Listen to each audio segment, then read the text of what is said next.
Hey, Jamie here, and welcome to Module 6, Personal Branding, Part 2, Crafting Your Resume, where we're going to be taking what you've already done now in Part 1, which is the titles, as well as your hook statement and your 3 value propositions, and we're going to take those and then begin to put those into your resume. And we're starting with the resume because once you finish your resume, you're then going to be able to use the resume as the base form of your written communication, and you'll be able to use that to then influence how you're going to write your LinkedIn as well as how you're going to be writing your cover letter. So the resume always comes first. Once the resume is done, then you think about the LinkedIn and the cover letter. So in Part 2, we're going to understand what a resume is and what it is not. We're going to understand the power of writing and then understand how do you think through and go about crafting a persuasive resume, a sales document that's going to sell the value you have to a company. So, resumes have become completely blown out of proportion. And the reason I say this is because a lot of people, when they think about making a career advancement or a job, they think, oh, all I need to do is my resume. I just need to update my resume and start applying. The resume is a very...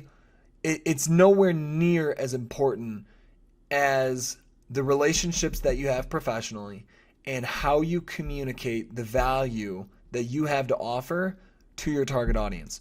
The resume is nothing more than a snapshot. It's just a written summary of who you are as a person. So really, a resume is just a reflection.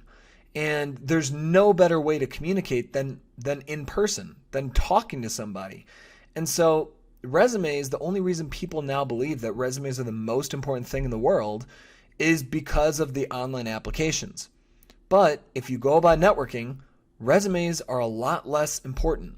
And so that's one thing I want to be clear with is, resumes for the last, I don't know, think back to the Romans. How did those people get jobs? Well, thousands of years ago, people got jobs by talking to people and persuading the other person live in person that, hey, hire me, I can contribute value to you.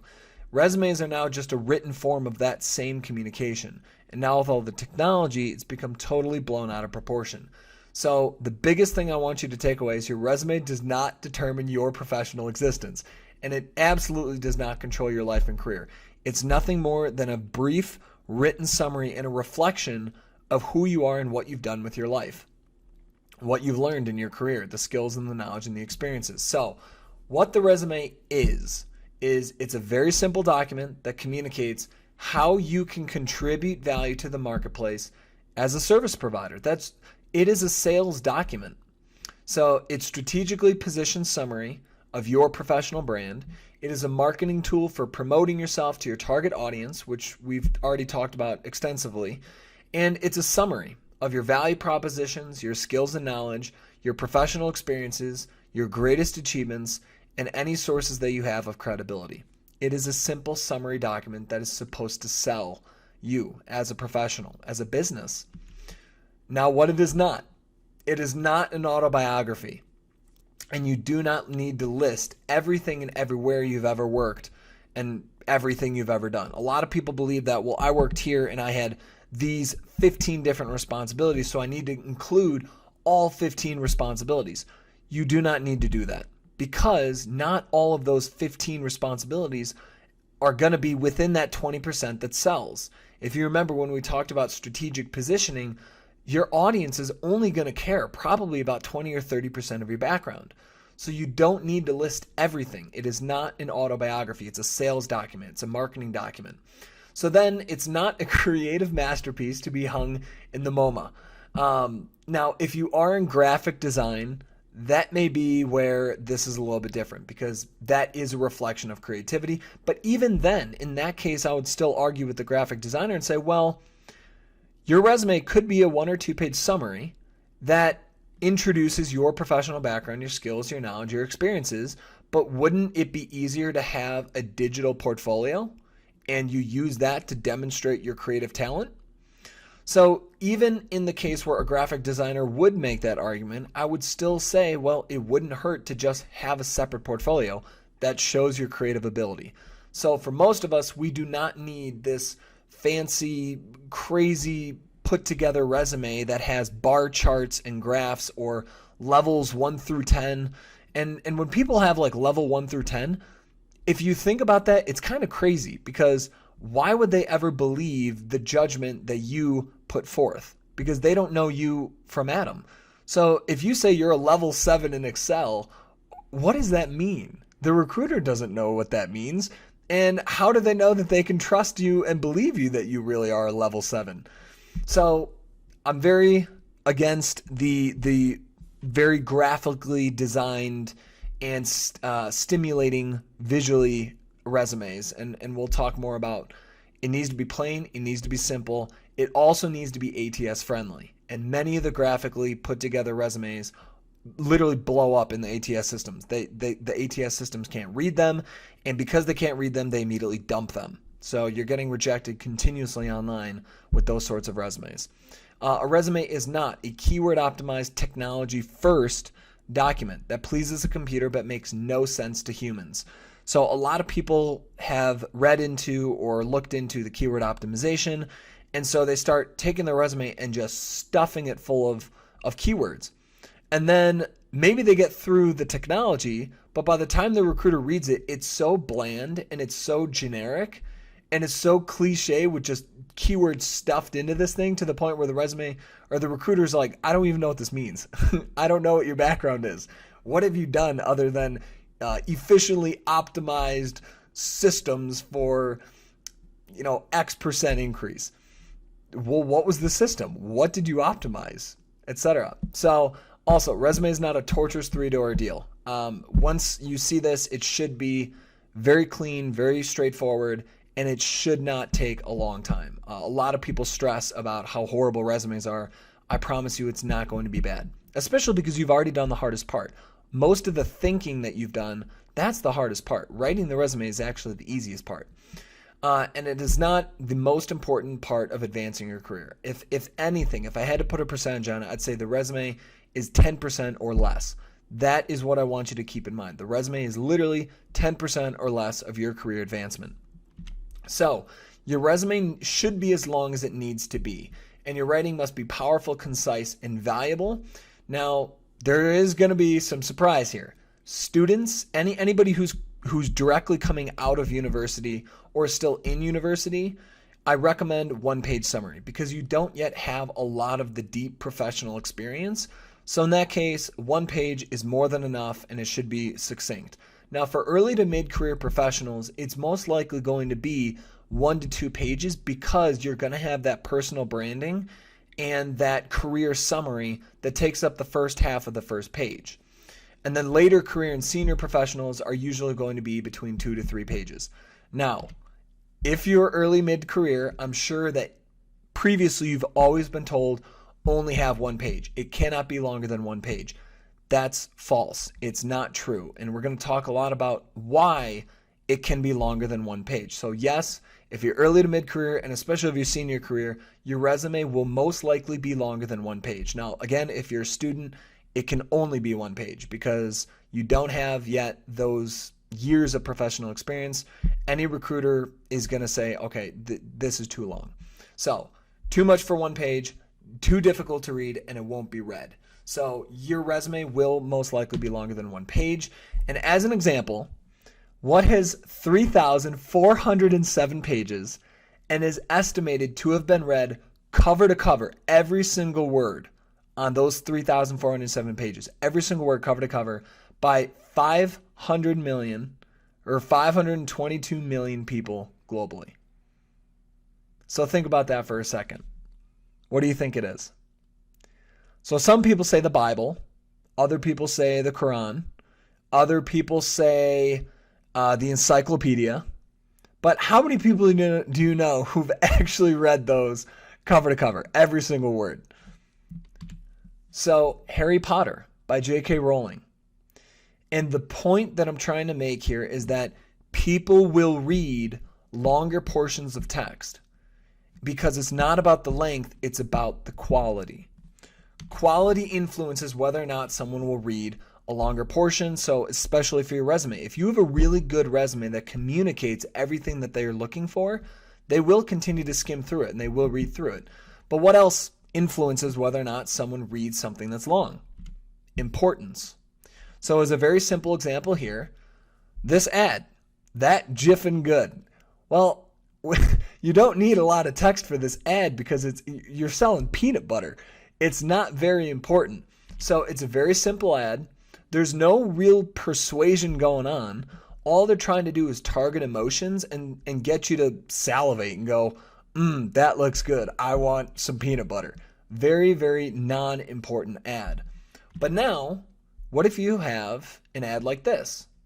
So driving better results, innovative DC solutions, potential delivered, and you can see at the bottom right corner, it says life investments. So we know that this is an investment ad about retirement. Well, it was more than 10 pages long, and it was written in a very persuasive manner with dense information, and it's not targeting emotions, it's targeting logic. And it was a very important piece of information. So if someone's thinking through, what am I going to do with my retirement? How should I invest for retirement? Well, they're going to read all 10 pages because that decision is very important to them. Whereas peanut butter, it's like, do I want peanut butter or not? I don't need to read a bunch of information on that.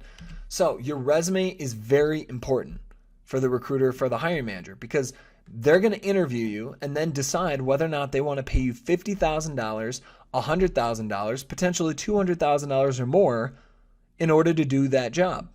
Now, that is a very important decision, and they're willing to read or skim through 1 or 2 pages. It's that simple. Of course they will, because it's a very important decision. So it's also going to affect their reputation. So you can see here, they make based on a $50,000 decision that affects their reputation. If they skim through and hire someone who's a bad fit, or if someone ends up performing horribly and they're the ones that hired that person, that's going to be a negative black mark on their reputation inside of the company. So they take these decisions very seriously because it's also a judgment for their career path.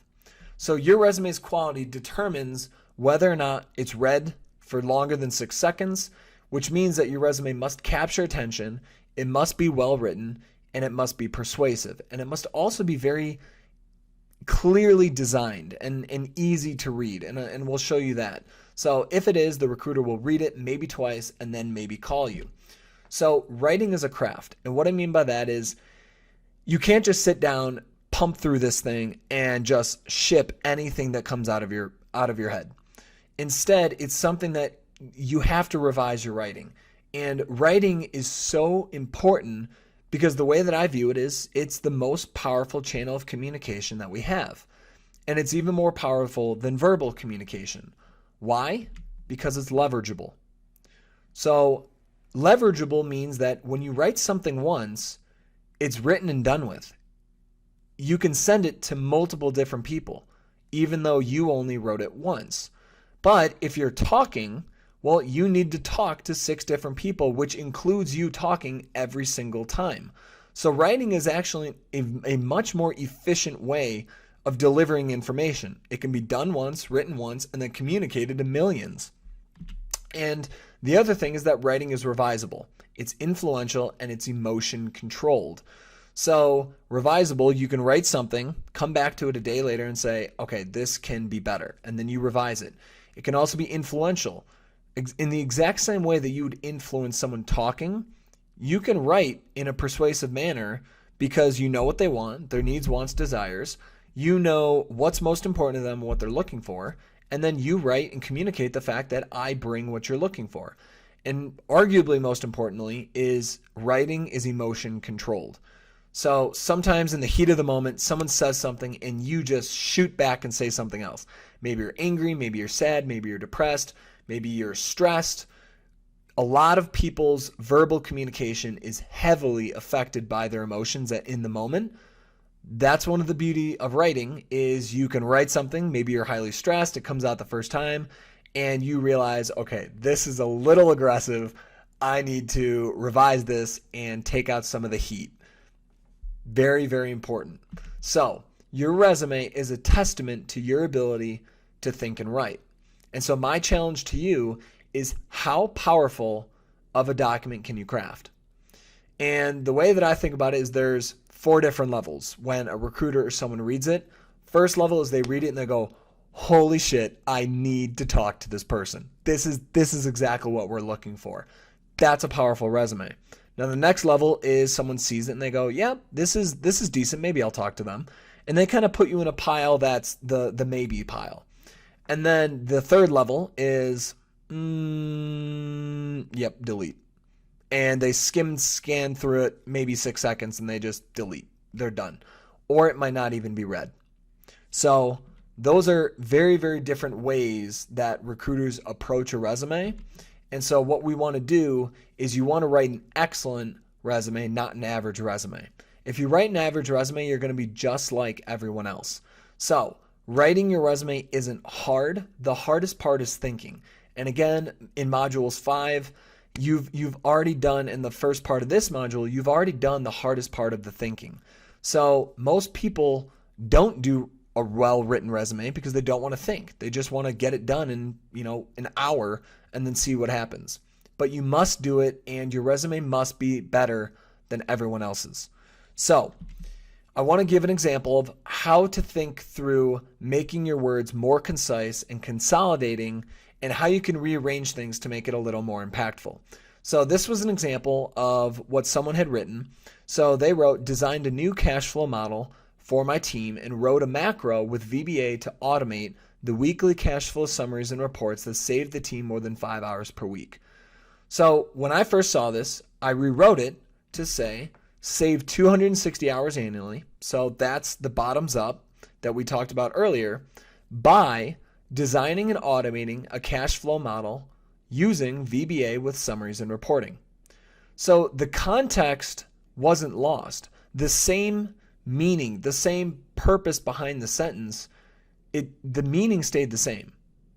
But the words used was significantly reduced, and how I organized it was flipped. And so I'll show you what I mean. So you can see that in the original, so in the first example, they included the outcome, the benefit, the value created at the end of the statement. So you can see it starts with design a new cash flow model for my team. So that's the what, but they don't care about the what yet. They want to know the outcome, the benefit. Well, save the team more than 5 hours per week. That's what captures interest. Always put the outcome or the achievement in the beginning, because that's what captures interest. They read that and they go, how did you do it?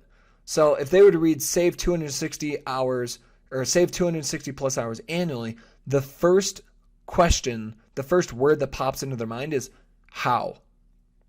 Well, the moment they ask how, whether consciously or subconsciously, you've captured their attention because they want to know the answer. You've created an open story loop. And so then they're going to continue reading because you've captured their attention by designing and automating, etc. So now, in terms of cutting word count, you can see that in the first example, when this person wrote it, it was 24 words to describe what they were trying to say. I was able to cut that down to 14 words without losing any context. The outcome still meant the same thing. And so again, just for reiteration, the value, they had originally said the value contributed at the end of the statement. You want to put it at the start of the statement. And then you want to include the explanation of how you contributed the value at the end of the statement, or after you've already stated the benefit or the outcome that you achieved. So revision is a must, and that's because you're never going to get it right the first time. I promise you're going to write something and say, that's not good. Let me revise it. And you will revise things. That's okay. It's part of the process. So nothing is ever excellent our first try. It might be good, but good is very much not excellent. And we don't settle for good because good is average. We beat average by thinking, analyzing, and revising for excellence. And I know that sounds, rather direct, but I mean that from the bottom of my heart. Good is very clearly not excellent. And the recruiters know that, the hiring managers know that, and also you know that. So in terms of the difference between good and excellent, good is average. Good is just like everyone else. Good is the middle of the bell curve. Excellent is you're in the top 10%. And it always pays to think, revise, and improve, because that's what excellent people do. That's what an excellent work ethic and an excellent approach to your resume and how you're communicating your value propositions and your personal brand. I promise it will pay. So now I want to talk about the importance of visual hierarchy. So visual hierarchy is the study of what captures our attention. Why do we look at certain things first and ignore other things? And the reason visual hierarchy is important is because you can actually control people's attention based on how you design things. So you can see here, this is an example of 15 principles that people often use in visual hierarchy. So focal point, movement, the golden ratio, balance, repetition, white space, etc. So there are literally rules to controlling people's visual attention. And then there are some other rules such as size, contrast, symmetry, unity, grouping, color, etc. So the reason this is important is we need to include visual hierarchy in the resume in order to guide and capture attention on the most important points. So just to give it a real life example of how businesses use this in multi-million dollar products and service lines. So for the next 2 slides, I want you to consciously be aware of where do your eyes go first and what path do your eyes follow when you look at the slides. All right, so ready, set, go.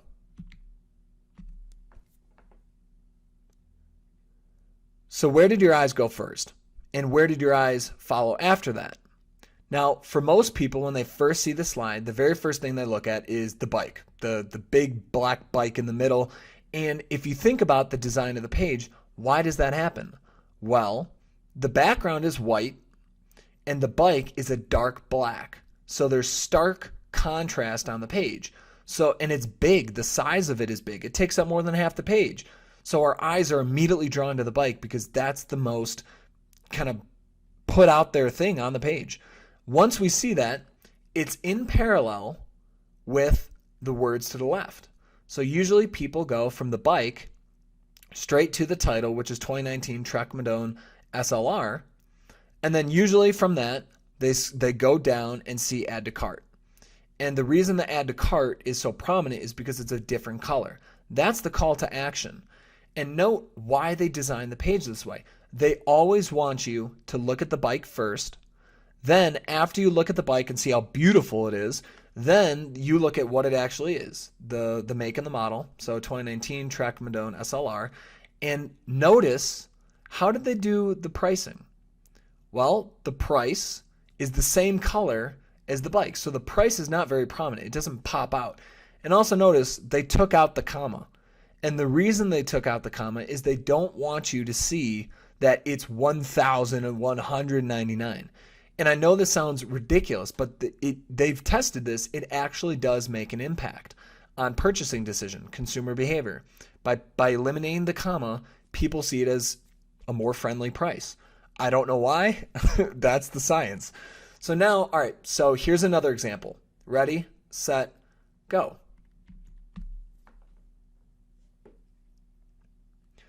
So where did your eyes go first? A lot of people, when they first see this, the very first thing they see is the woman on the bike. And sometimes they see the woman first, sometimes they see the bike first. But again, notice the background color in the photo. Background color is white. Then you have the bike, which is a dark black with red. Very, very prominent colors that capture your eye's attention. Then, whether you started looking at the woman or the bike, usually the next thing that you look at is the TV screen on the Peloton. Well, after the TV screen, then people look to the right of the page. And notice they've put the words as far right on the page as possible because they want you to look at the bike and the woman on the bike in the video first. After you've seen that, then again, you can see the call to action button is bright red, get the bike. So all of these are both examples of visual hierarchy that are calling attention to the product first so that you see how visually appealing it is. And then only after you've noticed that do you ever look at the details. So we need to do the exact same thing for the resume. You must control your target audience's vision through using visual hierarchy. And the way that we can do that in a written format is you can command attention through formatting. So I want to give you an example of how important formatting is for the eyes and whether or not someone will actually read your resume. So you have 6 seconds to look at the next slide, and then I'm going to switch it. So you have 6 seconds to read and learn as much as possible about this person. Ready, set, go.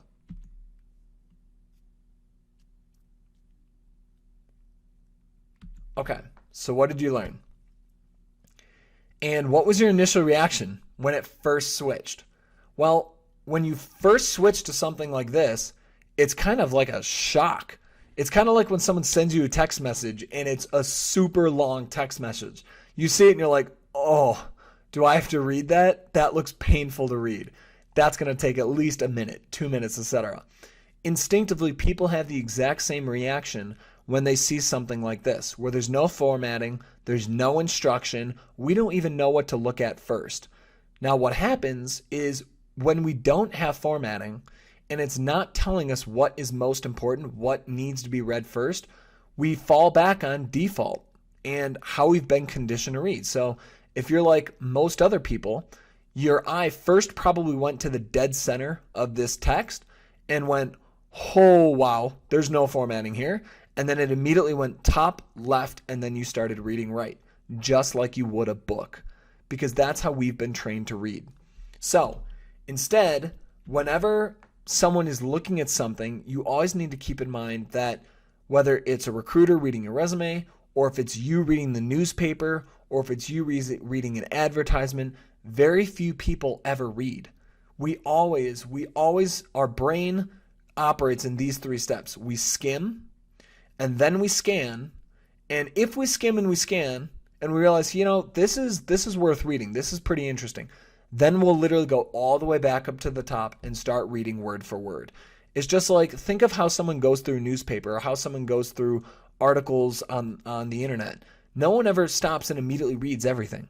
They skim the headlines, and if they find a headline that seems interesting, they'll click on the article, and then they quickly skim through the article and scan whether or not the content's interesting.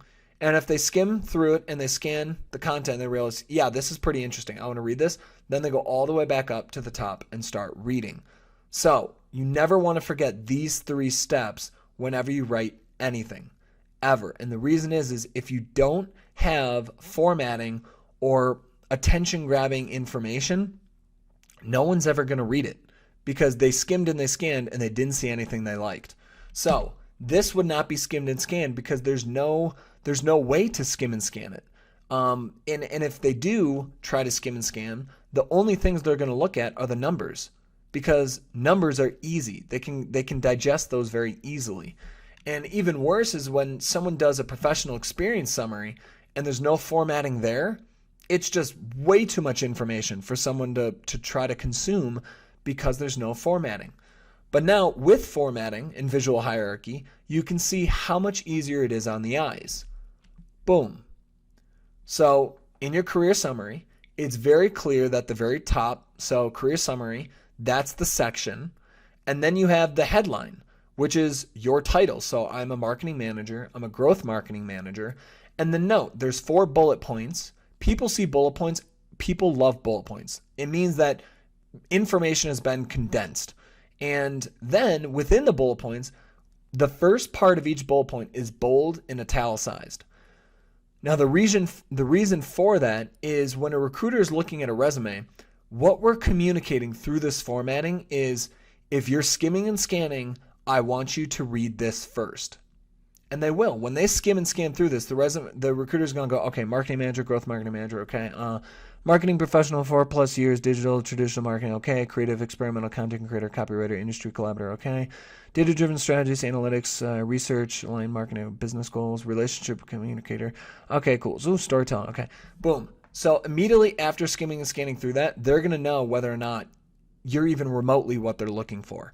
And after they go through those bold, italicized portions, then they're going to go, okay, this is worth reading. This is interesting. This person brings what I'm looking for.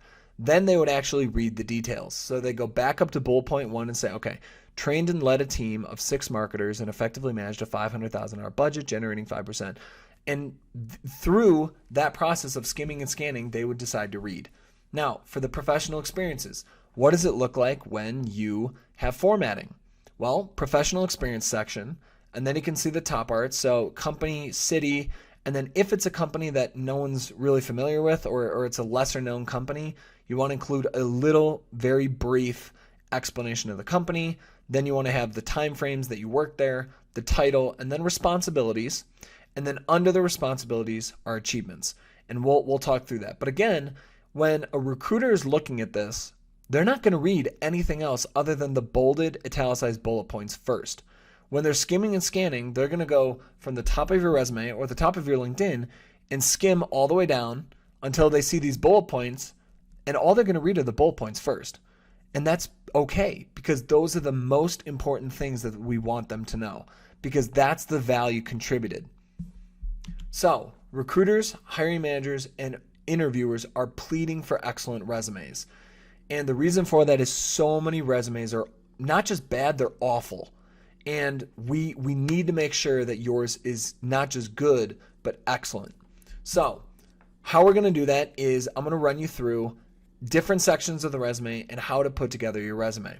And also, there is a difference between early to mid-career professionals, senior executives, and students. So I'll show you all three examples. But for the most part, there are these 5 main sections. So section 1 is professional branding strategies, titles, hook, and the value props.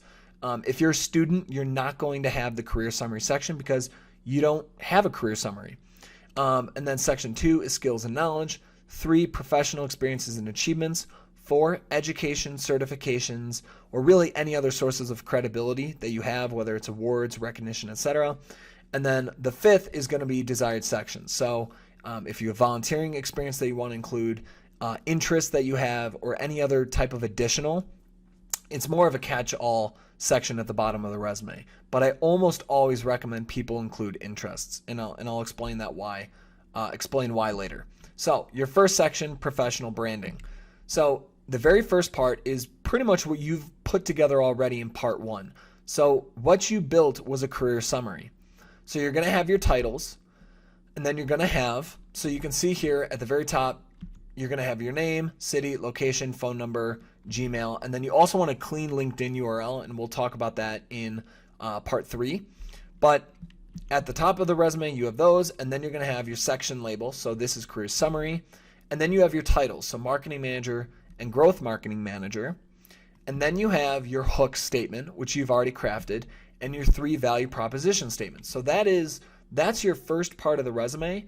And within 6 seconds, if the recruiter is only going to look at your resume very, very briefly, we want them to see this first, because this is you communicating your value and selling the fact that you bring to the table what they're looking for.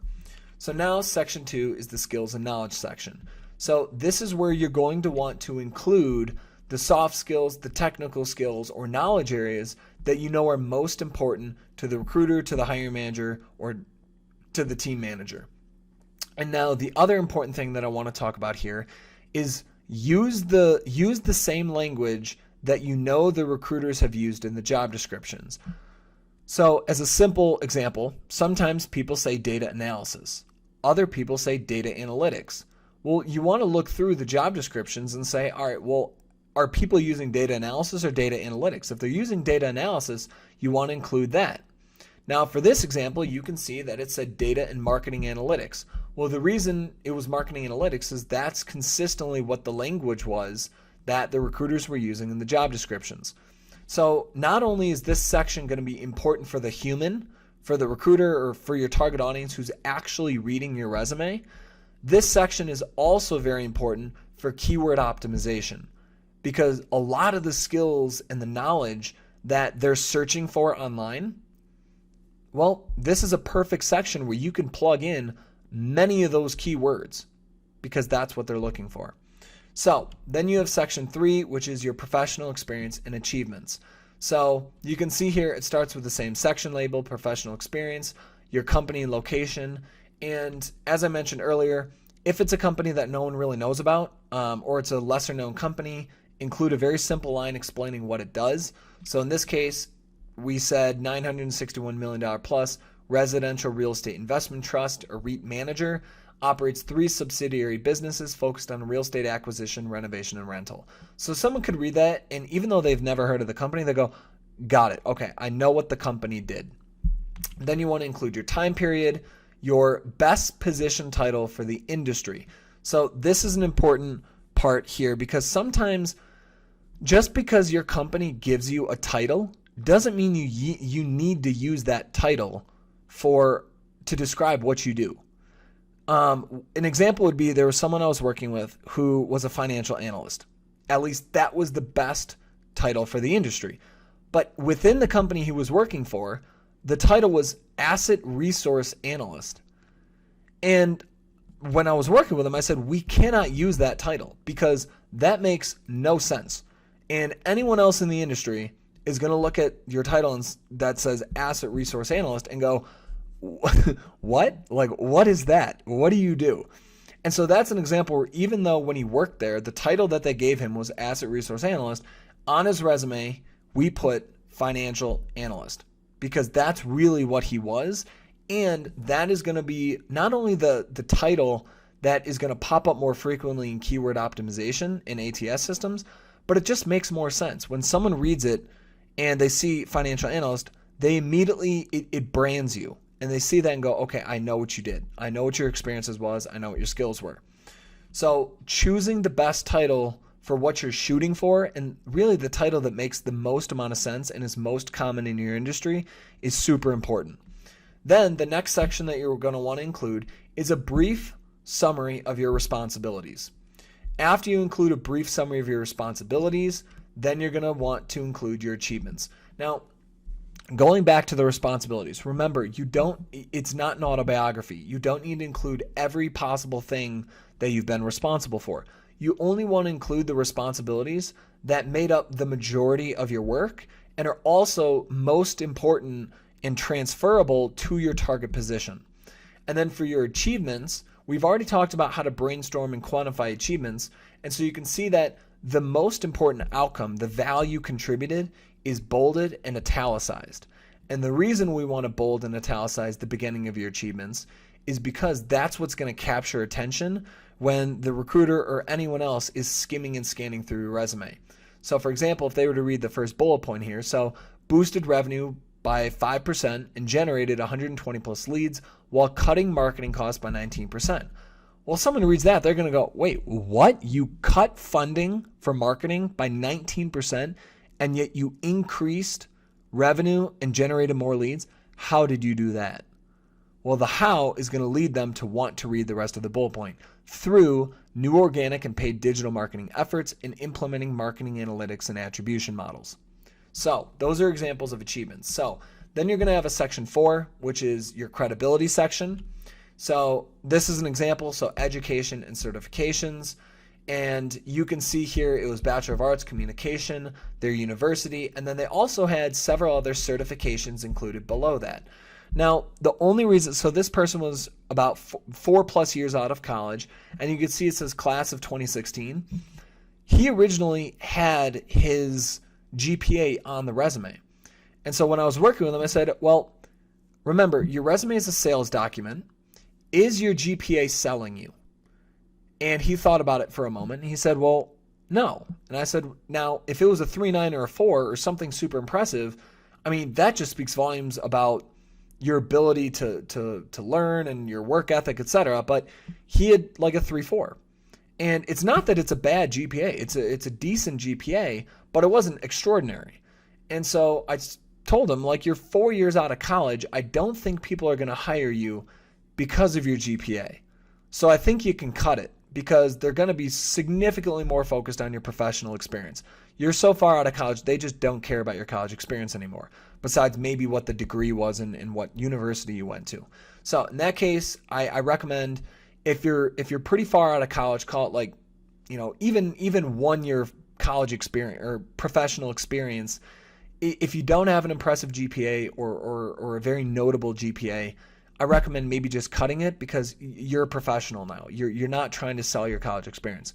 Now, of course, if you are a recent graduate or you don't have that professional experience under your belt, always include the GPA because that's you are selling your college degree as your primary sales point. So now another example is someone who did not have any certifications. And so in this case, this person was 3 years out of college.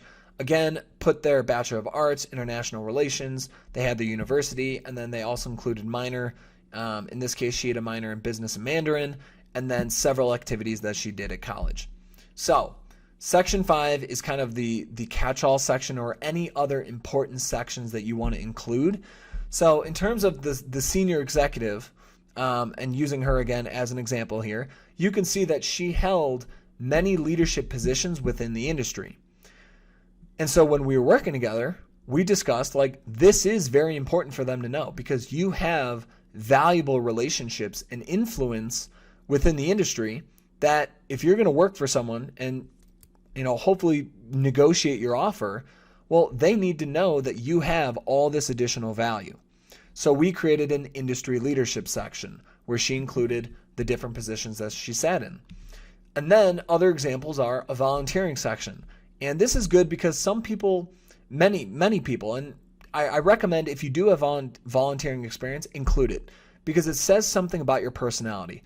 It says something about, I'm willing to spend time helping students, or I help underprivileged people within my community, or I help educate children, something. So if you have volunteering experience, even if you just talk to students once a month, once a year, whatever, I recommend still putting in something like student mentor.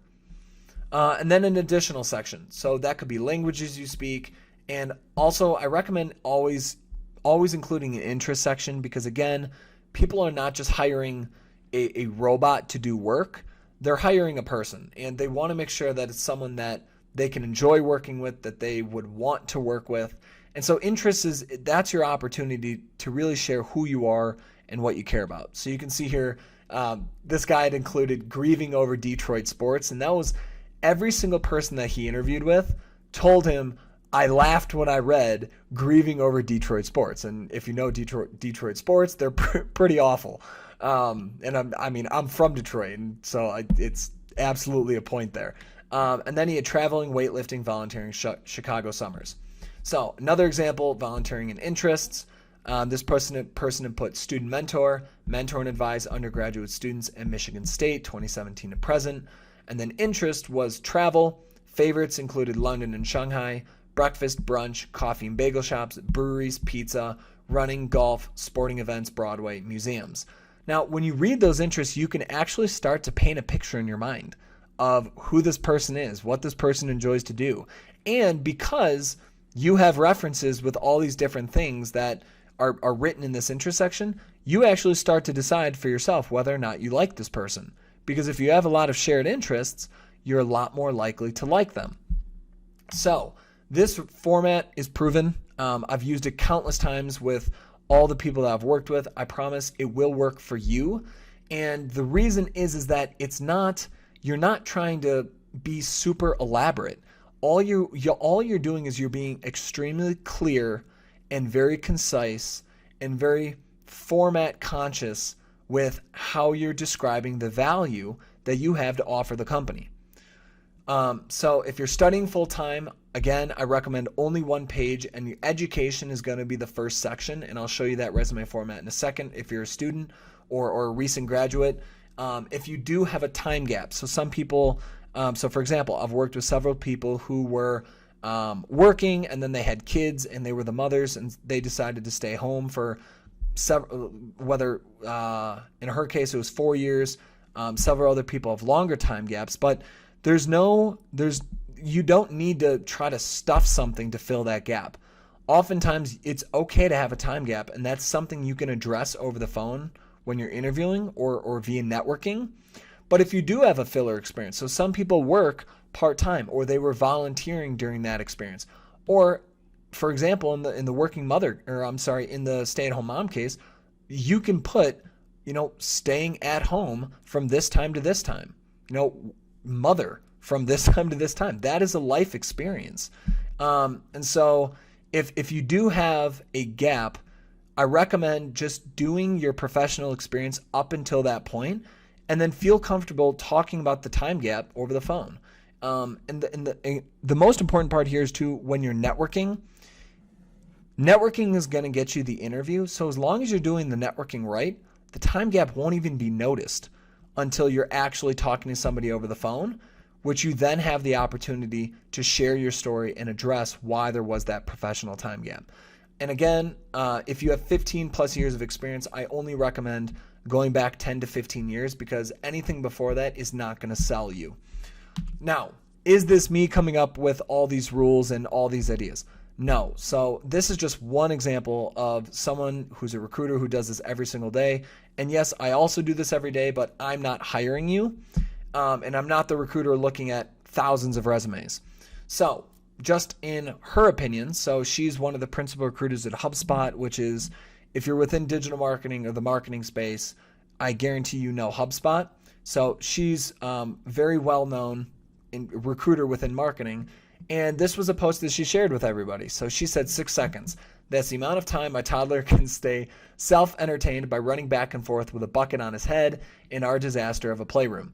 New quarantine activity for the win. It's also the average amount of time recruiters spend on the initial screening of your resume. Efficiency is key to get your resume in front of the right people. Here's a quick resume checklist, and I've underlined what I believe are the most important. 1, make it simple and visually appealing to read. Oftentimes, people see resumes and they're just large blocks of one-page size 8 font with no formatting or very little, and it is just an eyesore. And so they don't read it. They literally move on to the other thousands of resumes that they have available to read. 2, make sure education, work history, relevant titles, and skills are easy to find. Think keyword optimization. Well, we talked about that. That's section 2. 3, call out key accomplishments, but be brief. Anything more than 2 pages is too long. So she even says it right there. Anything longer than 2 pages is too long. Quantify the work you have done. Employers are highly responsive to metrics and measurable proven value. We've also discussed that. And don't hide your personality. It's okay to add in a few quirks and your interests. And we also discussed that. So now I want to talk about ATS systems. And these are kind of all the rave right now, and everybody's worried about ATS systems and keyword optimization. But again, as long as you're doing professional networking, these are almost completely irrelevant. Again, I don't want you to be stressing about ATS systems, because the focus of this career accelerating program is professional relationships. So what is the ATS system? It's an applicant tracking system, and they're used by corporate and agency recruiters to automatically filter out a majority of poorly qualified candidates through using technology.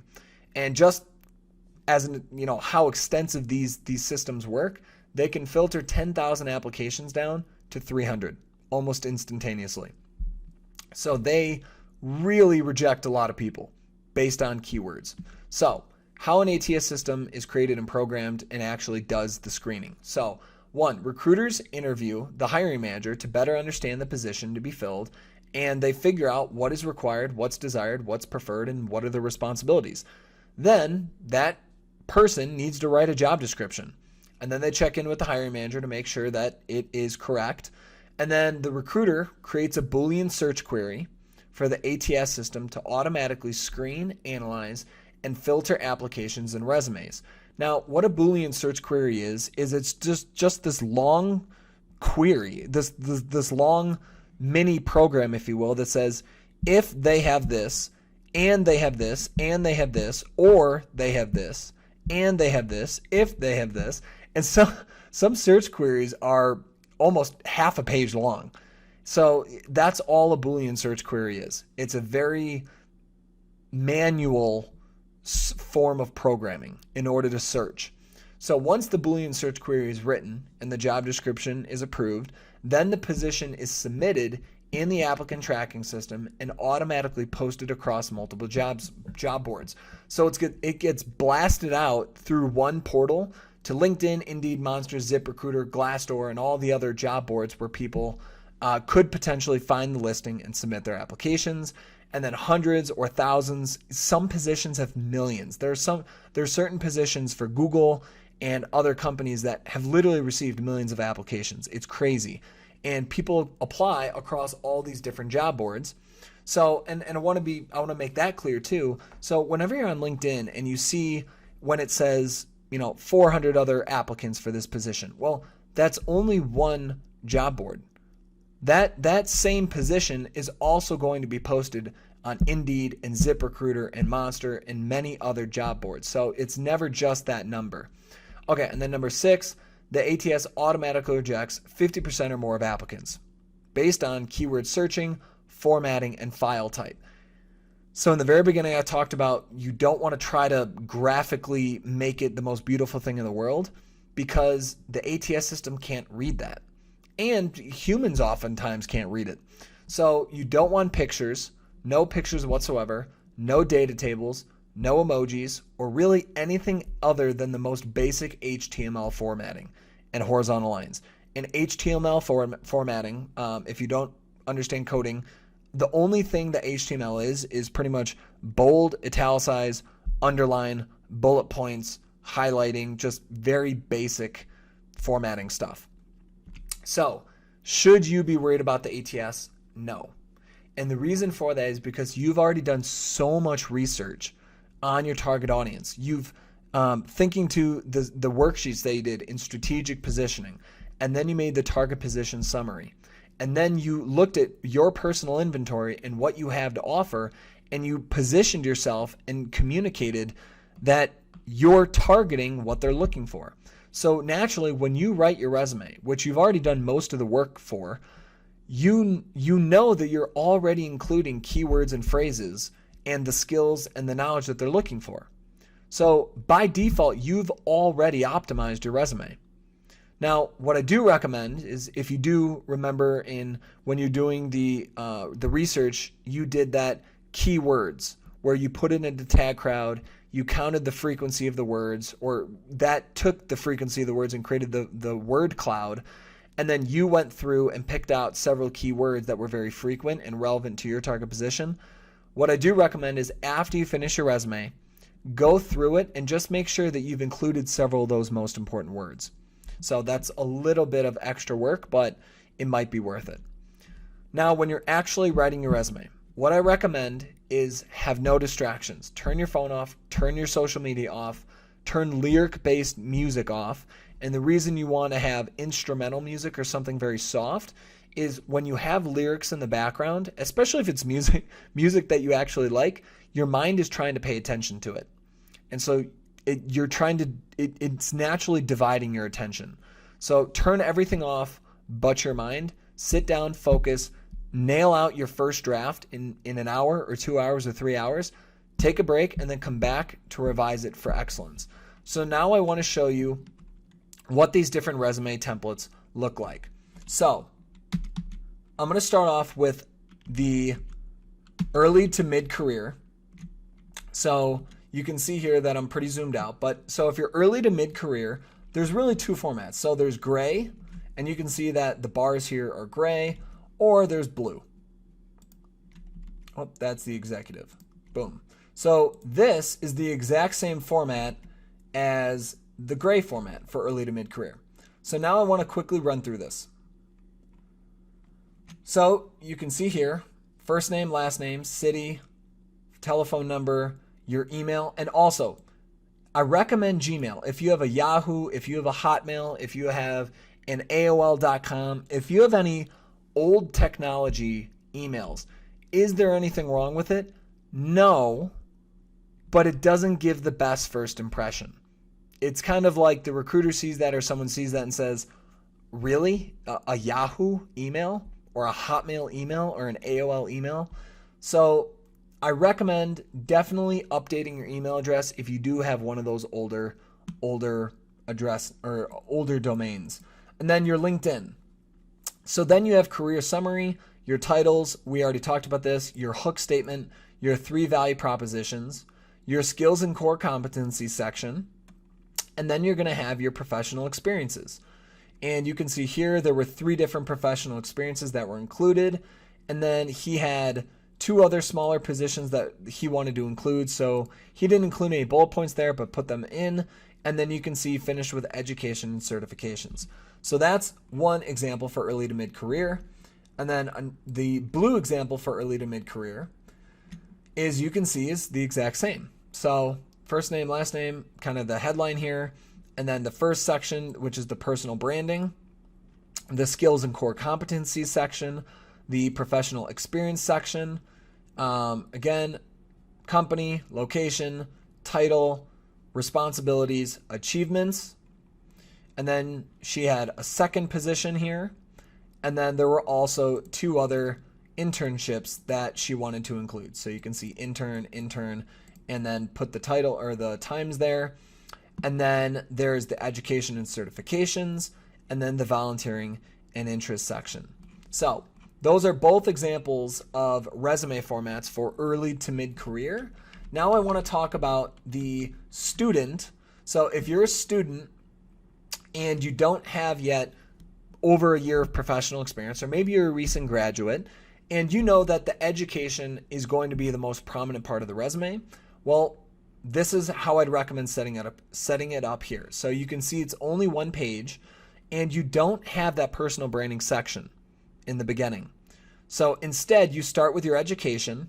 So in this case, this person went to Dartmouth, and they had their degree, the city, their class, and then they had a specific type of scholar that they were within the university for academic excellence, the GPA, and then they also included ACT. Now, do you need to include the ACT?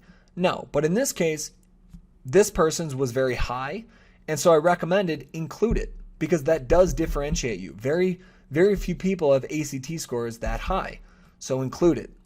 And then this person included relevant courses, several other most important things that they wanted their interviewer to know, which was outside, over and above what they were doing university-wise, and then several other points that they wanted to include. So this person had spent some time doing research and wanted to include their research.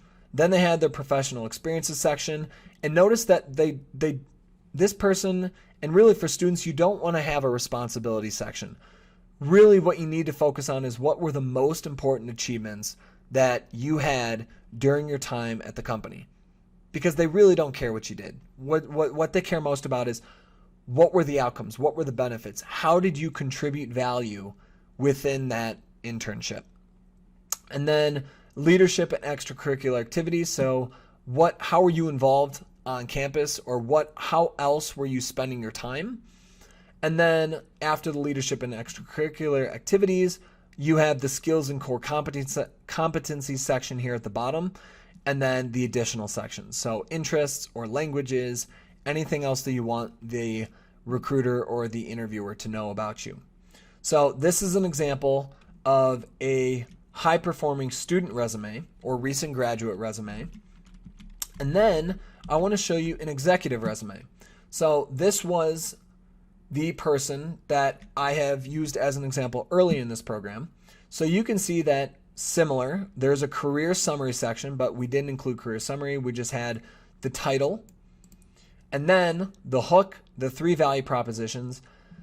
And then in terms of the skills and the core competencies, we relabeled it as areas of expertise, because she was an absolute expert in what she focused on. And instead of just having bullet points with no categories, we categorized it as 3 primary areas of expertise. So she had 3 areas of expertise: executive leadership, global procurement strategy, and systems and processes.